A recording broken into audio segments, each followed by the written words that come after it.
Tom Landry, Mike McCarthy. Mike McCarthy, Tom Landry. Jerry Jones told Mike McCarthy, I want you to be my Tom Landry. Just for some perspective here, Mike McCarthy's been there for 3 seasons. Tom Landry was there for 29. How long is being head coach for 29 years? When Tom Landry took over, the Dallas Cowboys were an expansion franchise. When he took over in 1960, JFK was being elected to office. When he left, George Bush Sr. was in office.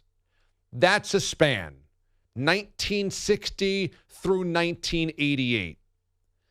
I bring this up because the longevity of Tom Landry is not something that you try to replicate.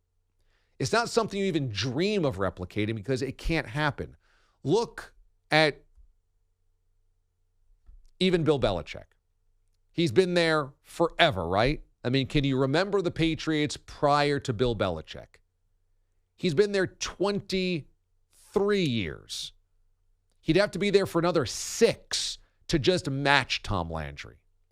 Again, I bring this up because it's just another case of Jerry Jones living in an alternate Cowboys universe. To even suggest, I want you to be my Tom Landry, shows, and I got to shake myself out of this sometimes because it's so easy to just badger on the old guy, the old crazy guy. But Jerry Jones keeps showing us evidence that he doesn't live in the present. He doesn't live in reality. He lives in a weird Cowboys past. The fact that Jerry Jones, at how old is he? 81 now? The fact that Jerry Jones, 79, the fact that Jerry Jones is making football decisions. He's 80 years old. The fact that at 80 years old, he has any say in football decisions, free agent signings, draft picks, roster building, coaching hires and fires, etc., is kind of crazy. I mean, what other executive at 80 years old would you allow to manipulate everything within your franchise? It's pretty insane. Number 2, what 80-year-old would you allow to be doing weekly radio hits every single week? What 80-year-old, and this is not being ageist, but you would have multiple people handling multiple parts of your corporation, and they usually wouldn't be the ones doing weekly radio spots. He's doing all of that at 80. And what tortures Jerry is he'll never achieve the football credibility that Jimmy Johnson has, which is why Jimmy is not in the Ring of Honor. He can't come to the conclusion that Jimmy was the reason for the success. That since Jimmy left, Jerry's got nothing. Jerry's got Bozo Barry Switzer, who won a Super Bowl when Moose Johnson and other players have admitted, we won that Super Bowl in spite of coaching. They won it in spite of coaching because the roster was so good that Jimmy built. The moment Jimmy's roster was disassembled, the Cowboys never got back to an NFC championship game, let alone win a Super Bowl, and it kills Jerry. It kills him. And so Jerry lives in this hall of Cowboys past where he needs to chase down the success. He wants to win a ring on his own that wasn't Jimmy's team, and he needs to replicate Tom freaking Landry. Now, no offense to Mike McCarthy, but I saw Tom Landry. He ain't no Tom Landry. All right, Mike McCarthy is, I don't know, the 11th best coach in the NFL.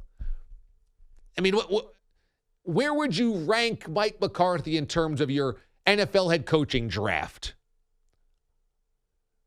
Tom Landry, specifically in his prime, is either 1, 2, or 3.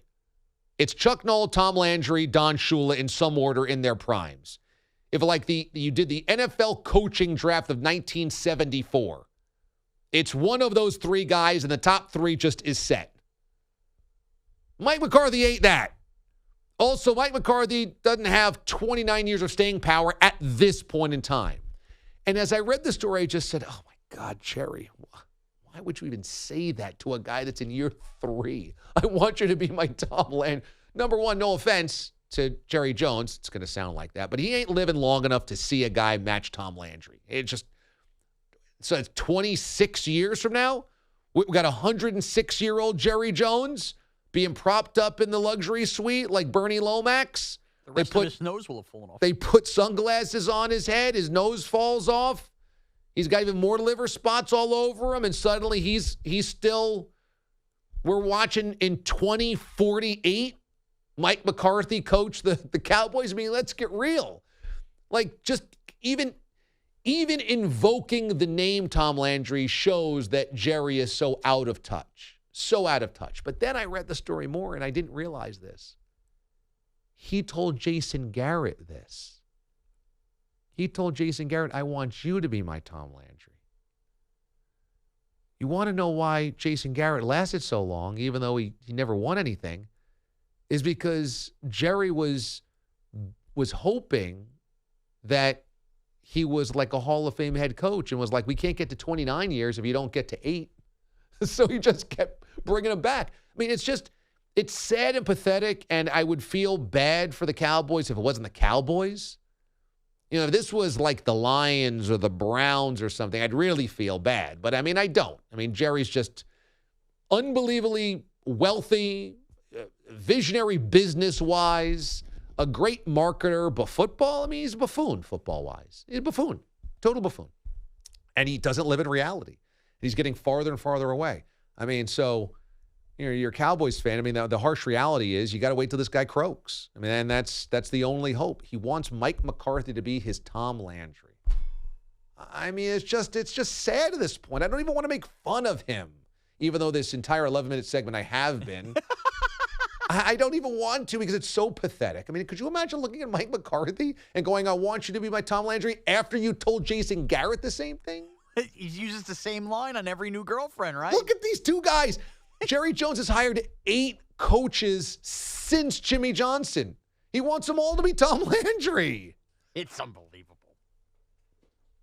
Yeah, to put this in perspective, basically since Jimmy Johnson left has been the duration of Tom Landry's Cowboys career.